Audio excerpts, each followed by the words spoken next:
ನಮಸ್ಕಾರ ಸ್ನೇಹಿತರೆ ಇವತ್ತು IPL ಇತಿಹಾಸದ ಅತ್ಯಂತ ರೋಚಕ ದಿನ.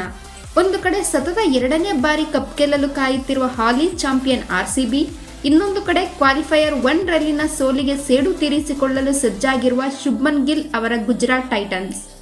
ನೆನಪಿರಲಿ, ಕ್ವಾಲಿಫೈಯರ್ 1 ರಲ್ಲಿ RCB 92 ರನ್ ಅಂತರದಿಂದ GT ಅನ್ನು ಧೂಳಿಪಟ ಮಾಡಿತ್ತು. ಇವತ್ತು ಅಹಮದಾಬಾದ್ನ ನರೇಂದ್ರ ಮೋದಿ ಸ್ಟೇಡಿಯಂನಲ್ಲಿ ನಡೆಯುತ್ತಿರುವ ಈ ಫೈನಲ್ ಕದನದಲ್ಲಿ ಮತ್ತೆ RCB ಮೇಲುಗೈ ಸಾಧಿಸುತ್ತಾ ಅಥವಾ GT ತನ್ನ ಕಂಬ್ಯಾಕ್ ಶಕ್ತಿಯನ್ನು ತೋರಿಸುತ್ತಾ? ಅಂಕಿ ಅಂಶಗಳೊಂದಿಗೆ ಇಂದಿನ ಫೈನಲ್ನ ಸಂಪೂರ್ಣ ತಾಂತ್ರಿಕ ವಿಶ್ಲೇಷಣೆಯನ್ನು ನೋಡೋಣ ಬನ್ನಿ. ಕ್ವಾಲಿಫೈಯರ್ 1 ರಲ್ಲಿ RCB 254 ರನ್ ಗಳಿಸಿ IPL ಪ್ಲೇ ಆಫ್ ಇತಿಹಾಸದಲ್ಲೇ ಅತಿ ದೊಡ್ಡ ಮೊತ್ತ ದಾಖಲಿಸಿತ್ತು. ಕ್ಯಾಪ್ಟನ್ ರಜತ್ ಅವರ ಅಜೇಯ 93 ರನ್ಗಳು ಅವರ ಅಬ್ಬರಕ್ಕೆ ಸಾಕ್ಷಿಯಾಗಿತ್ತು. ವಿರಾಟ್ ಕೊಹ್ಲಿ ಸೀಸನ್ ಉದ್ದಕ್ಕೂ ಸ್ಥಿರ ಪ್ರದರ್ಶನ ನೀಡುತ್ತಿದ್ದಾರೆ.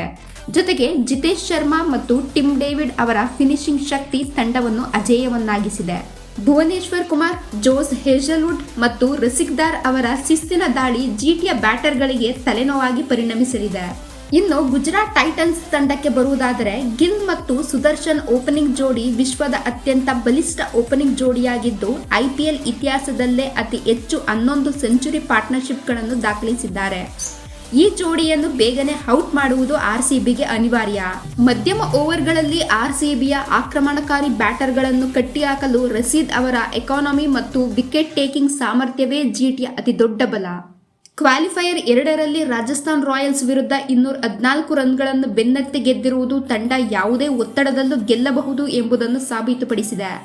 ಸಂಜಯ್ ಬಂಗಾರ್ ಅವರ ಪ್ರಕಾರ ತಂಡವು ಗ್ಲೇನ್ ಫಿಲಿಪ್ಸ್ ರಂತಹ ಬ್ಯಾಟರ್ಗಳನ್ನು ತಂದು ಬ್ಯಾಟಿಂಗ್ ಆಳವನ್ನು ಹೆಚ್ಚಿಸುವ ತಂತ್ರ ಮಾಡಬಹುದು. ಇಂದು ಫೈನಲ್ ಮ್ಯಾಚ್ ನಡೆಯುತ್ತಿರುವುದು ಗುಜರಾತ್ನ ಅಹಮದಾಬಾದ್ನ ನರೇಂದ್ರ ಮೋದಿ ಸ್ಟೇಡಿಯಂನಲ್ಲಿ. ಇಲ್ಲಿ ಮೊದಲು ಇನ್ನಿಂಗ್ಸ್ ಸ್ಕೋರ್ ಸರಾಸರಿ 180 ರಿಂದ 195 ರನ್. ಇಬ್ಬನಿಯ ಪ್ರಭಾವದಿಂದಾಗಿ ಟಾಸ್ ಗೆದ್ದವರು ಬೌಲಿಂಗ್ ಆಯ್ಕೆ ಮಾಡಿಕೊಳ್ಳುವುದು ಬಹುತೇಕ ಖಚಿತವಾಗಿದೆ. ಇಲ್ಲಿಯವರೆಗೆ ನಡೆದ 8 ಪಂದ್ಯಗಳಲ್ಲಿ ಎರಡೂ ತಂಡಗಳು ತಲಾ 4 ಬಾರಿ ಗೆದ್ದಿವೆ. ಇದು ಫೈನಲ್ ಪಂದ್ಯದಲ್ಲಿ ಯಾರ ಕೈ ಮೇಲಾಗುತ್ತದೆ ಎಂಬ ಕುತೂಹಲವನ್ನು ಹೆಚ್ಚಿಸಿದೆ. RCB ತಮ್ಮ ಮೊದಲ 10 ಓವರ್ಗಳಲ್ಲಿ ವಿಕೆಟ್ ಉಳಿಸಿಕೊಂಡರೆ ಪಂದ್ಯ ಅವರ ಕೈಯಲ್ಲಿರುತ್ತದೆ. GT wicket ತೆಗೆದುಕೊಳ್ಳಲೇಬೇಕಾದ ಅನಿವಾರ್ಯತೆಯಲ್ಲಿರುತ್ತದೆ.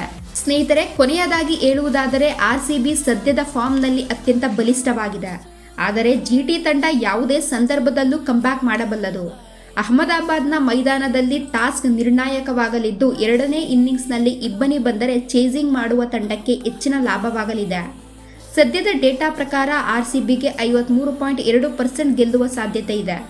ನಿಮ್ಮ ಪ್ರಕಾರ ಫೈನಲ್ ಪಂದ್ಯದ ಮ್ಯಾನ್ ಆಫ್ ದಿ ಮ್ಯಾಚ್ ಯಾರು? ಕಮೆಂಟ್ ಬಾಕ್ಸ್ನಲ್ಲಿ ತಿಳಿಸಿ.